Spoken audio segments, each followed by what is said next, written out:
The Sunsphere is a well-known landmark with a beloved history and a bright future. I sit down with Kim Bumpus of Visit Knoxville and architect Emmanuel Huber Feely to ask where the inspiration for the new Sunsphere Welcome Center began and what it will bring to the city.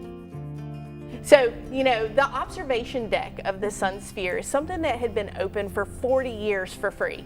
So people would just come and go from the Sunsphere. The elevators were open, and it was kind of a unique experience up there. You never knew what you would bump into or what you would see when you were up there. So back in probably 2013, I started thinking about, wouldn't it be cool if we did something with the observation deck? So at that point, we did a little mini remodel, but left the space open. And the observation deck, for people that don't know, is the bottom part of the sphere. So when you go up the elevator, the very first floor is called the 4th floor, and that's the observation deck.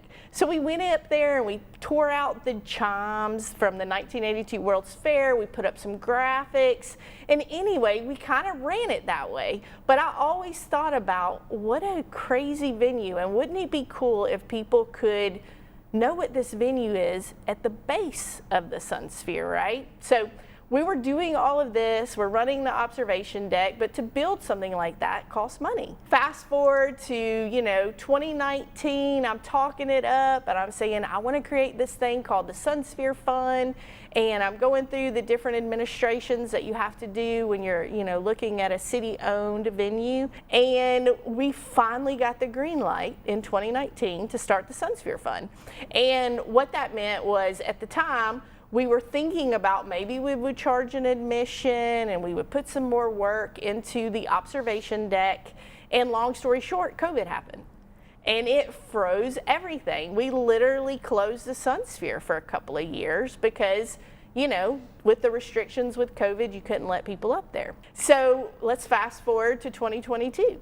We are back in it, we're looking at it, and we thought, you know what, we're gonna reopen the observation deck, and we're gonna start charging a $5 fee for people to go up there, and that will create the Sunsphere Fund. And from 2019 to 2022, we did have some people make some donations to the fund. People wanna get up there, but you're on a reservation-based system, and the elevators are locked at the ground floor.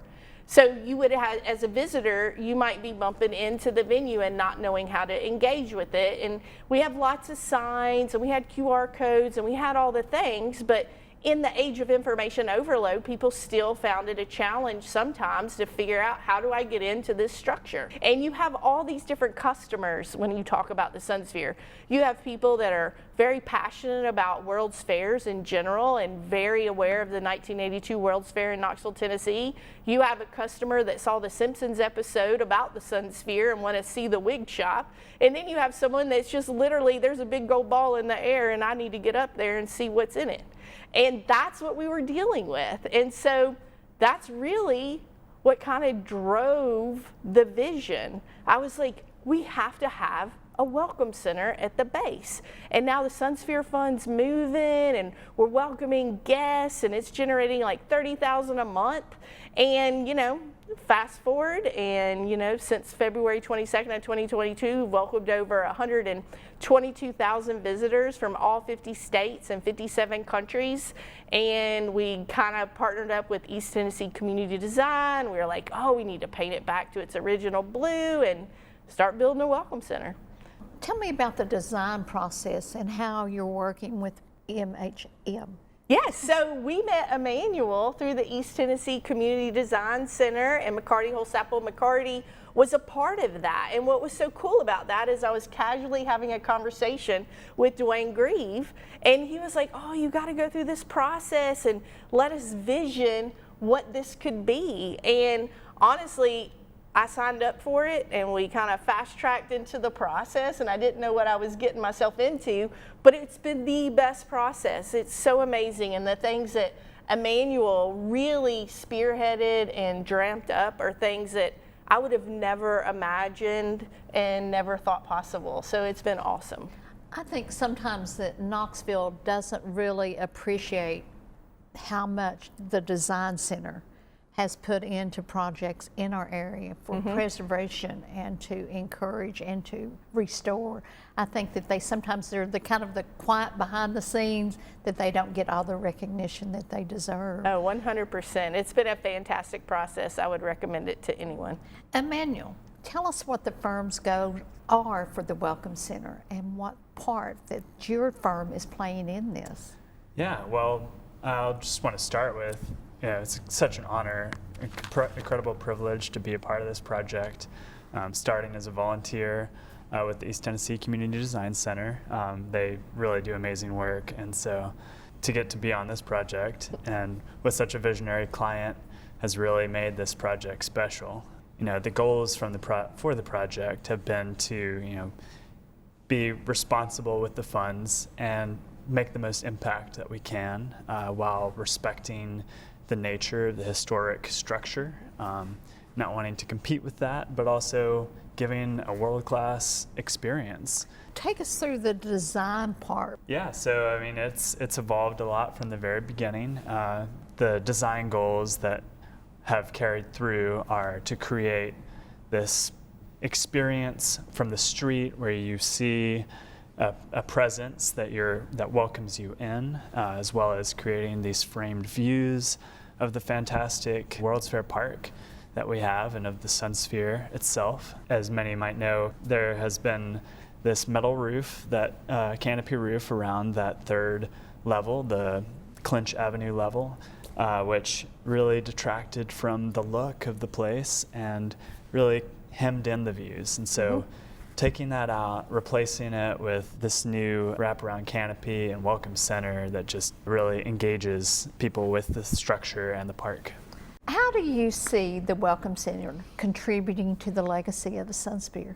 I think it all goes hand in hand. And the Sunsphere's been around for 40 plus years, and it's going to be around for 40 plus more years. So this Welcome Center is something that honestly, maybe it should have been there 10, 20 years ago, but it's going to be there now. So I see it paying dividends as we move into future events, future growth for World's Fair Park.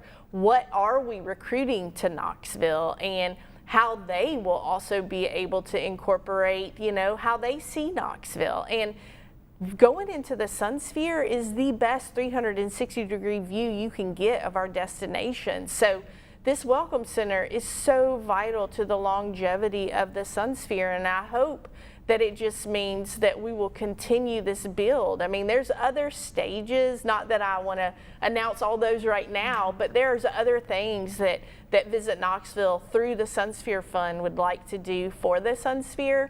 And I also think all of the attention that this build out has brought to World's Fair Park will only enhance some of the things that we get to do within the whole park, because it's very, very rare and a huge competitive factor that visitors and Knoxvillians alike can enjoy, that from festivals to just throwing a football to, having banquets and special events there.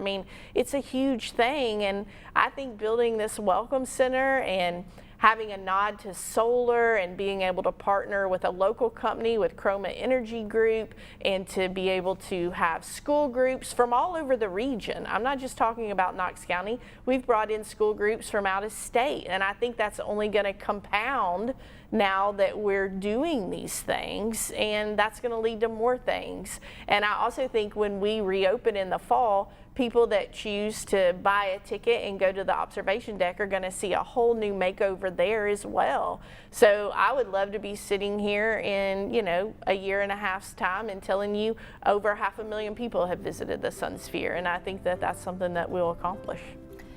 Emmanuel and Kim, thank you for what you're doing for the city of Knoxville, and Emmanuel for what you're doing for the architectural components in Knoxville and preserving them, and Kim, the passion that you have for the Visit Knoxville and what you're doing in promoting it and preserving it and carrying it forward. Thank you for joining us today. Thank you. It's been awesome.